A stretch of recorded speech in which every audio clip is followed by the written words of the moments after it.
Hey, friends. Hello, hello. Welcome back to Mostly Accurate, where chaos is basically our brand and sanity is optional. I am your host, as always, Monica, and I hope you're having a great week. I'm so happy that you are here joining us today. Again, I keep saying us, but it's just me. But maybe us, we're a little collective community of listeners. So I guess us does make sense. Rambling again a little bit. Anyway, I'm really excited because today we have a very special episode. We are doing our first like true crime-ish themed episode. And oh boy, I have a full buffet of it. So I'm really excited to get into this one. The first topic we're going to discuss is a Wisconsin man who decided that couples therapy was just a little bit too boring for him. And instead, he staged his own disappearance. Yep. You heard me right. So we have a faked death, a kayak, and enough planning to make James Bond look a little bit lazy. And then from there, we are going to jump online for a true crime story. I think you've heard this one. I'm sure everybody's watched this. I know it got 13.8 million views in the first week or something like that. Yes. The Unknown Number documentary on Netflix. This one's about the high school catfish. And the kicker is the mastermind isn't some mysterious stranger from the internet. Nope. It's mom. Yep, that's right. A parent running a full-time burner account operation on her own kid. So yeah, I have some feelings about that. And of course, we'll cap it off with a little classic mom moment, walking toddlers, discovering new levels of chaos, flying toys, bathtub adventures, just some stealthy pumping stories of mine for this week. But I'm really excited that you're here. So grab your coffee, maybe a helmet, and buckle up because this episode is equal parts shocking, ridiculous, laugh out loud, relatable. And yeah, I'm ready to dive into it. So let's start with the great kayaking escape.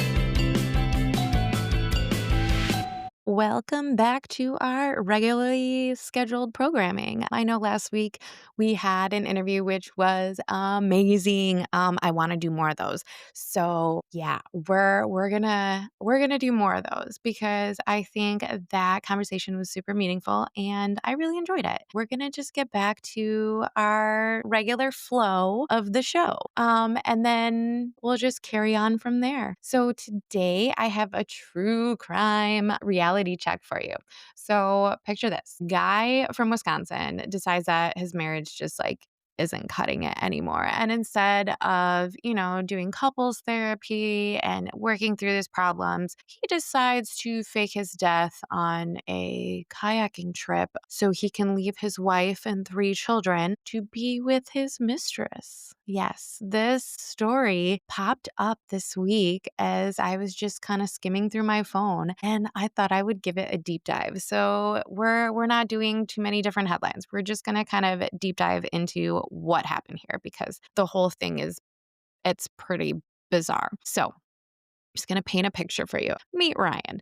Okay, so this guy, he is 45 years old. He's a dad of three, and he's from Watertown, Wisconsin. Ooh, and what I really enjoy about this week's true crime is it's all Midwest themed. Yes, we are talking Wisconsin and Michigan. I'm just really excited because these are both like super close to home. So Ryan, we're going to have to rewind because this entire story started back a year ago. So on August 11, 2024, he told his wife that he was going on a kayaking trip in Wisconsin, town called Green Lake, or maybe the city is Green Lake, or it was just a lake called Green Lake. He was going just kayaking. I guess this was like a normal thing that Ryan did. And what was weird about this trip is that, he left his ID, his phone, and his kayak floating and then just disappeared into thin air. So law enforcement found the overturned kayak. They found his life jacket. They found his tackle box. and the search began basically. So, yeah, this is like some pretty serious stuff. So, he's missing, and obviously, his family is fearing the worst, and the authorities and the police and stuff, like everyone's taking this super seriously. Like, this guy is missing, and it's just like such a strange circumstance considering like all of his belongings were like left in plain sight. Like, you would think if you were to rob somebody, you would take the wallet, and like there's got to be like a reason somebody got robbed. But nope, nope. He just like laid it out very nicely and was like, "This is my kayak. These are my things. I am gone now." His family is just like fearing the worst, and the police are doing everything they can to search for him.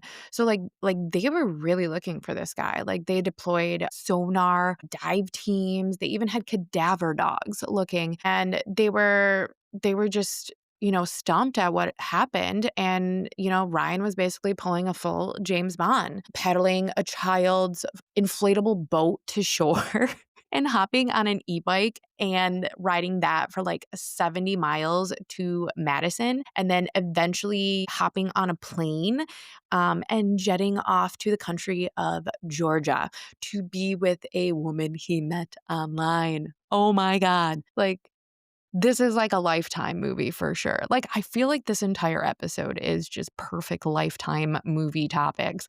But like, what were you like? Where did you find this e bike that can go 70 miles? Because that really interests me. I didn't think they could go that far without a charge. I can just totally like picture this guy like sopping wet with his backpack and just like, ha ha ha, ha, I've gotten away with it. They'll never see me again. It's just kind of funny to me. Yeah, I guess sort of clever there, then he would have gotten away with it if it wasn't for those meddling kids. I'm such a dork. Okay. So basically, this is like a really twisted love story, right? Like, he planned his own death. He also went as far as he reversed his vasectomy. And then he had acquired a $375,000 life insurance policy that he took out on himself like 7 months prior to the disappearance. So, like, this was planned. Ryan had been planning this for months and months and months, like, because, he really wanted to be with this woman that he met online. Like, 90 Day Fiancé series has nothing on this guy. So he takes out the life insurance policy on himself. He clears all of his browser history. He's swapped passports and then like just ghosted his real life and hopped on a plane. All because he wanted to be with this woman that he met online. And what was really messed up is that this search for Ryan lasted 8 weeks. And the total like effort for like the scuba divers and like the sonar and like the search efforts and everything, it cost, I think, at least it was $50,000 that I read. The local communities like poured countless hours into the search for him and everything. It's a really messed up situation. Not nice, Ryan. Not cute. I mean, you almost got away with it, but like you didn't. Because, let's fast forward to August 26, 2025. So this is just about a year after he pulled this stunt. He pleads no contest to obstructing an officer. The judge doesn't give him the 45 days everyone agreed upon. They doubled his jail time to 89 days. And this is basically because it's how many days he dragged out the like ghosting while everyone thought that he was dead. So that totally makes sense. He is also hit with a $30,000 restitution, which is a bill basically for the money and manpower that was wasted on the search through like what they estimated, which was more so like 50,000. But I guess they were like, you know what, just pay 30,000 back. And then guess what? His wife filed for divorce soon after. Shocker. Big shocker. Yeah, the magical kayaking escape didn't really end as romantic as he hoped. So, what what do you guys think about this? Like, I'm curious what his like online girlfriend thought. And I guess I don't understand how you can cash in on a life insurance policy. Like, who did he say he was in regard to his own self? I guess that's how you say it. So, like, if you take an insurance policy, like, how did you create a fake name and everything? And how did you get paid out on it? And wouldn't that raise like a ton of red flags if 7 months prior you take out an insurance policy on somebody and then mysteriously that person disappears? And weird enough, you're not the wife of the person that, died. I find it really interesting how he legit thought that he could get away with all of this. I guess if there's like anything that you take away from Ryan's story, it's that escaping on an e-bike is pretty efficient. You can go pretty far, probably not very fast, but you can go 70 miles. That is one thing. If you got to get out in a pinch and you don't want anybody to hear you, hop on an e-bike. And then also just don't fake your own death. If you just want to break up with somebody, just break up with somebody. I really don't think it's normal or, worth it to go to the extent of faking your own death to be with a woman across the country. And we'll just leave it at that. All right, welcome back. So, in Wisconsin, kayak guy ghosted his wife with a fake drowning. If we ship across the lake over to Michigan, a mom decided ghosting wasn't enough.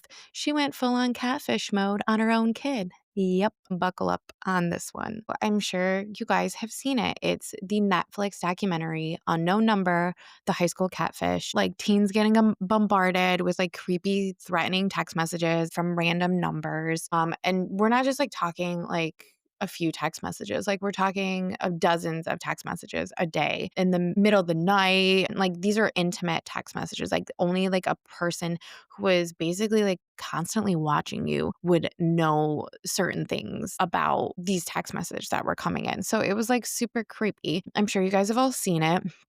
If you haven't, I'll just give you a brief synopsis. Young high school couple. They're super cute. They're only like 13 or 14 years old. So they were like really young when this happened.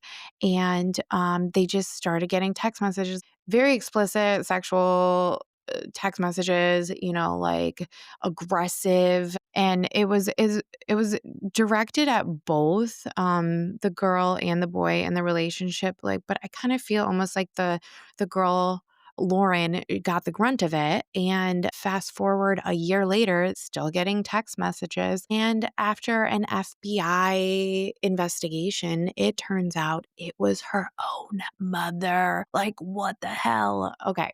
So, yeah, let's talk about this because imagine explaining that at Thanksgiving. Like, so how's school? Fine, except my mom is running a burner operation and harassing me. But, other than that, like, it's just been awkward.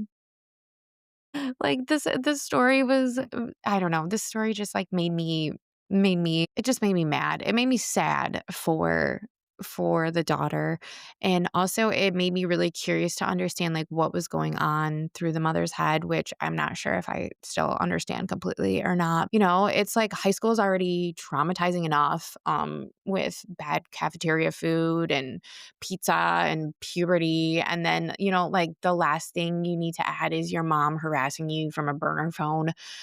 Therapy there just isn't optional. Like it needs to be mandatory for her. Like forget taking your kid's phone away. Like this mom was sending hundreds of texts a day like it was her part-time job. And actually, it was her full-time job because this crazy, we'll just call her Kendra because that's her name. This crazy Kendra was such a liar that she hadn't had a job in this entire time frame. Like she was lying to her husband, saying that she worked for the local college for Ferris and that she was in the IT department. Well, she never had that job. Instead, she used any, bit of IT knowledge that she had to get on those phone number generating apps like WhatsApp, but like it wasn't that one. I forget what it was called. She basically just harassed her daughter all day for a year, like every single day. It blows my mind. Quit your job. Actually, I don't think she even had the job. I don't know if she was even fired from the job. But it's like you're not working, you're not paying the mortgage, like you're basically just lying to everyone and then just like sitting really creepily on your phone, just like texting, harassing text messages because it gives you like what, like some kind of like, I don't know, like some kind of joy. Like it's really messed up to me. And she wasn't only sending like a few text messages, she sent like 348 pages of text messages that they reviewed. Like, so 348 pages is like 17,000 text messages. But don't worry. She said like the first 2 days that, Lauren and Owen were being harassed, that wasn't her. That wasn't her at all. There's no proof. So we'll give her that. Those two text messages out of 17,000 really, really make a difference there. Crazy bat. Hundreds of text messages a day. Just like think about that for a second. Like I can barely handle a group chat talking about like Taco Tuesday, let alone hundreds of text messages a day. I don't know. It blows my mind a little bit. And then like that Chloe girl. Oh my gosh, I have such an ADD brain right now. But that Chloe girl, she had a crush on Owen and it was a really good, like I feel like it really made you feel like it could have been Chloe just because she had mean girl energy. I feel like she did. She had her like little posse and she did have a crush on Owen. And then when Owen started dating Lauren, it's like you have a lot of motive. Like you have jealousy, there's high school politics and all that. So it's like, I get it. I feel like everyone expected that it was her. And I feel like she kind of had, I get why she had a nasty attitude about it because she was trying to defend herself, but I feel like she just kind of gave off a little bit of a like my dad's a cop, like I can do whatever I want or like I don't need to talk to you about any of this. I don't know. I feel like the way that she went about it kind of just like placed a lot of suspect on her is what I'm saying. And good for her for being innocent. And that really sucks because that like, it doesn't suck that she was innocent. It sucks that, she had to go through that. But I just don't feel like the doc really portrayed her in the best light. So again, that just sucks for her. But a lot of people in this documentary weren't really portrayed in the best light either. So, and then what was her name? Adriana, the cousin. I felt so bad for her because she was just like such a sweet pea. And they accused her because of like the photograph and how the only person that could have taken the photograph was somebody that was at the family gathering over Christmas or something like that. And that poor girl, oh my God, my heart went out to her being questioned by the police and like how much anxiety she must have had. I don't know. I just felt really bad for the cousin. So let's talk about this. Kendra, crazy Kendra. I guess they diagnosed her with cyber Munchausen. I know you guys have heard of Munchausen syndrome, or if you haven't, there's a couple different forms of it. So the classic Munchausen, it's pretending to have a physical illness, or I guess it's sort of like hypochondria. And then Munchausen by proxy, this is making someone else sick, often a child, for attention. So I think that's like the most common one that you hear of in these like crazy dramatic like movies and stuff. And then cyber Munchausen is using the internet, like fake accounts and fake messages and fake harassment to create drama to make people worry or make yourself like play the victim. This now, I guess they're saying, is cyber Munchausen by proxy. So this is when someone fakes an illness or trauma or or causes like victimization online to get attention or sympathy or control. So basically she was harassing and victimizing her own daughter so that her daughter would need her more. And yeah, it's just like a whole thing. Experts say that the mom's behavior is like I said, the cyber Munchausen by proxy. Instead of making her daughter physically ill, she made her look like a victim of cyber stalking, and then she swooped in to help. Her deal with that was that she just wanted to be needed. Kendra wanted to feel like she was the only one that her daughter could turn to. And it gave her a sense of control and attention while secretly she was the one behind the abuse. Yeah, I think this mom deserves some kind of award for that commitment. That could be the award. Most dedicated internet villain. I would vote for her on that from a safe distance, probably a fake username or something. But yeah, I don't know. This whole situation was giving Black Mirror vibes. Like somebody needs to call Lifetime and have them create this because the script writes itself. But oh wait, has Lifetime already created this? Yes, they have. It's actually called Mommy Meanest and it was released last year. So if you want to go check that out, you should. I think it'd be really interesting to kind of compare and contrast how the documentary was compared to the movie. Yeah, I'm actually I haven't seen it, but I kind of really want to watch it because I want to see how they casted everyone because Kendra's a very unique looking person. Let's just reflect on this because I don't know. I think the wildest part of this betrayal was how devastating it was for the daughter to learn that the person behind all of this wasn't a stranger. It was the one person that was supposed to be protecting her. You know what I mean? How do you explain that to your friends? Yeah, the bully, she's in the minivan. I can't imagine somebody texting me constant text messages like that. It's somebody that's watching me, knowing what I'm wearing or constantly harassing and berating me. She was young, so she wasn't life experienced enough, but the typical adult, any woman in their 30s even, that is a very scary and terrifying thing to go through.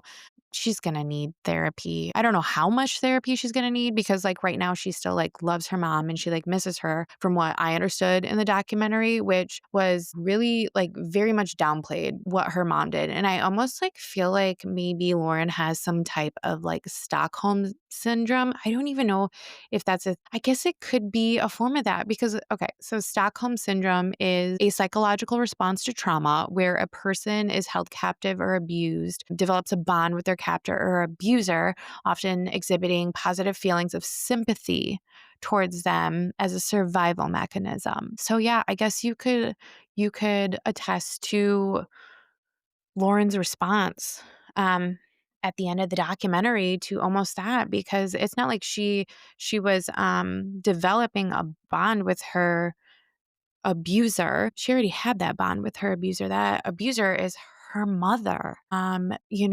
She's just trying to do what a normal daughter would do. You're going to have sympathy if your mom is hurting.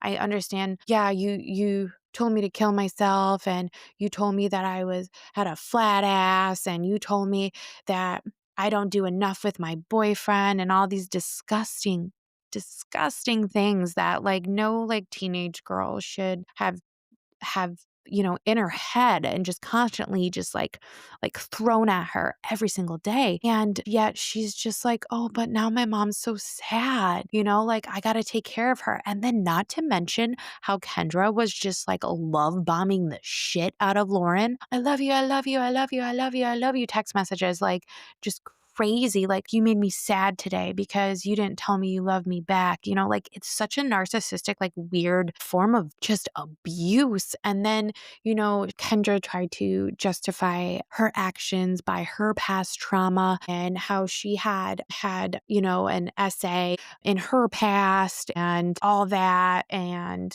I don't know, she wanted to protect her daughter. and she didn't want her daughter to experience the same thing, and what she was trying to do is control the outcome of her daughter's future. Like, I don't know. This one's just difficult because, my gosh, there's some people that are just so, like, lost and messed up in their head, but, like, 9 times out of 10, the reason behind it is past traumas, and obviously, Kendra did not deal with her past trauma. Well, she definitely passed that right on to her daughter, which is like totally sad. And it just like, it makes me feel bad for Lauren. And I feel like as an adult, as she grows into an adult, it's going to be really difficult for her to get through this. Especially now that the documentary is out. I really kind of hope Lauren moves out of Michigan and just kind of like starts over somewhere else. But yeah, Kendra, you're probably like one of the most hated people on the internet. Like, good morning to everyone except Kendra. We don't like you. So yeah, between, Wisconsin kayaking dad and Michigan catfish mom, I think I'll stick with my own version of chaos with, snack bribes, tantrums, and arguing with my baby about putting on socks. So I don't know, Midwest, I don't know. Why don't we stay out of the news for a little bit? Why don't we chill? Why don't we go talk about our issues? Open communication. I think that's what was lacking. And not that it was lacking in Kendra's story, but just, why don't we talk about our problems before they escalate into dive team search parties and you know, burner phone sting operations. All right, guys, welcome to Mom Moments. Yeah, I feel like I've officially reached a new level of WTF ever since the baby started walking. And he did start walking last week, which it was like his first steps were last week, and it was super exciting. Like, he wasn't like walking full on, but he took his first steps, and it was super special that I got to be there for it because I was always so worried that it was going to happen while he was at daycare, and then I would miss out on that special moment because I'm always just scared I'm going to miss out on the cool things when I'm at work, or I don't know. That's usually where I'm at. But I got to see it. So I'm just super happy about that. But yeah, so now he's got to combine both of his favorite things, which is throwing things and walking. I feel like I've just been training for some like weird sport that I never heard of, just like maybe call it maybe like dodgeball. Maybe that's what dodgeball trained us for back in the day. Because basically I'm just ducking constantly with things flying at my head. But yeah, I have not lost my voice yet from saying no a million times or don't do that, but it's all good, we're surviving. I'm basically like a ninja with a coffee cup now. So survival skills 100, dignity 0. It's been a week. It's definitely been a week. It's like dodging any type of toy flying at me. It's like I feel like I'm in the Matrix, except with like spit up on my shirt, and there's like no cool soundtrack in the background. But that's okay. Yeah. Speaking of him throwing things and walking. So like now it's like a superpower, like shot put or whatever that thing is where you throw the ball. Like he would be so good at that. Like he's freaky strong. Like he would be great at that game. When he can like balance a little bit better. But yes, this week he took his favorite toy, the remote to the TV. I would say the Roku remote, but it keeps activating the TV because we're in the same room as where the remote is. But yeah, he took that and he threw it in the bathtub this week. So that was fun. I was getting his bath ready and he was so excited that I was getting his bath ready. So he grabbed his remote and he proudly just like walked it down the hallway. Mind you, I did not see this happening. I thought he had a bath toy in his hand. So it's like I'm running the water. I turn to grab his towel and I hear something get thrown in the tub. And it didn't really like register to me that it was the remote to the TV for like, I don't know, at least like 5 seconds until I was like, oh shit. So like I scooped that out. It broke.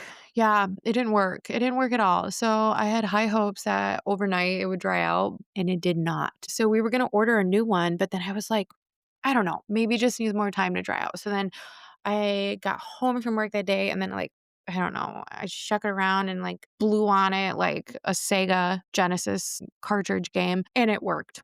It just started charging. So, yay, win. Yeah, I guess we saved the day there, and, we still have the remote, and we never had to buy a new one. So, yeah, that's a win for sure. What's the other thing he's been doing this week? Putting his fingers into drawers. Yes. Now that he's walking, it's like he's balancing, he's getting more confident, but then he's opening and shutting, opening and shutting. And I'm like, stop opening and shutting the drawers. That was just like the other morning, you guys. You ever have those like chaotic mornings when you're like, I don't even know how I made it out of the house today? Like the other day, good lord. The whole day was just chaotic. Same thing. It's just like he woke up early. He wants to get out of the crib, which is like totally fine. I'm still not done getting ready for the day. You know, now the Roku remote is not. Oh, I just triggered the TV. So that's not working. And then I have to run into the bedroom. I have to go get the fire stick. I got to plug the fire stick in so we can have Miss Rachel to play before work. And otherwise, he's going to lose his ever loving mind. So Miss Rachel's on, and then he walks through the kitchen and he starts opening and shutting all the drawers. And then he slams his finger in the drawers. I'm still not ready. I have no lunch packed. It's like chaos. We have to leave in like 2 minutes at that point. He's crying because he barely tapped his finger. I have not baby proofed anything. Like, I feel like I should really do that soon. If you guys have any baby proofing, like cabinet stuff that you suggest, please let me know. That would be really helpful. I think that's like what we need is just for like the cabinets, like the kitchen cabinets. But so yeah. So he is losing his mind. I'm losing my mind.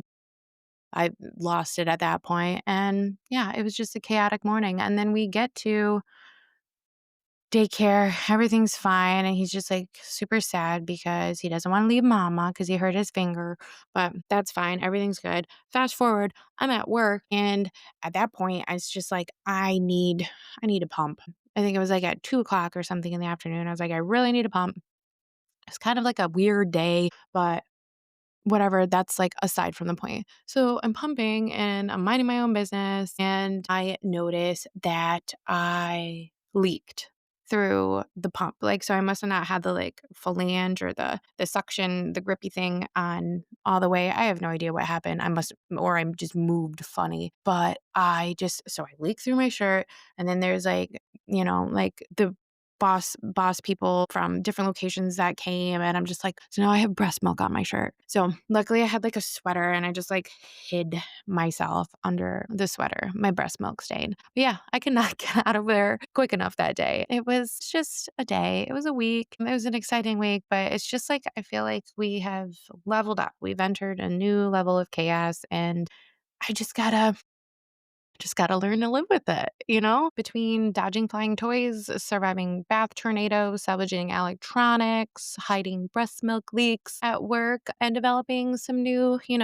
reflex training skills. Motherhood is basically like some weird edition of Survivor, I would say. I'm pretty sure some days it feels like my baby is auditioning for Fast and Furious, living room drift, and I'm just collateral damage. It's fun. It's gotten really fun. I'm just really happy to be here in this stage, this walking these first steps, this first like week of learning new skills. I think it's been good. And if there's one thing that we always need to remember, we got to like laugh through the chaos, and if you need to cry, just do it in the pantry. It's fair game. But I'm just so happy that you guys got to check in this week. I'm happy that you were here. I hope you enjoyed our little true crime episode. Let's do this again next week. I'm going to try and line up another guest episode. If there's anything that you guys would like to hear, if anything,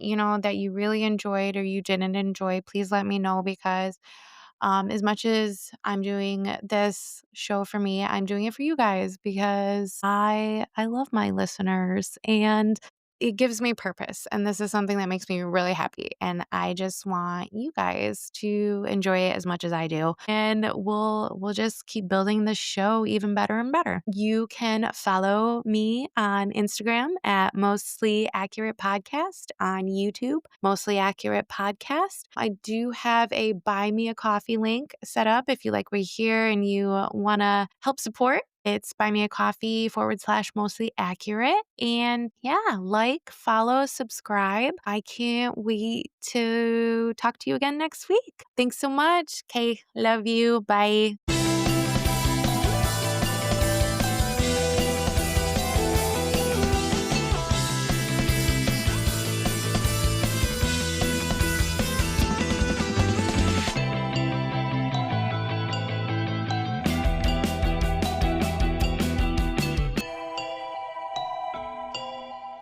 This podcast is for entertainment purposes only. The facts are fuzzy. Our stories and opinions are just that, stories and opinions, not meant to be taken as professional advice.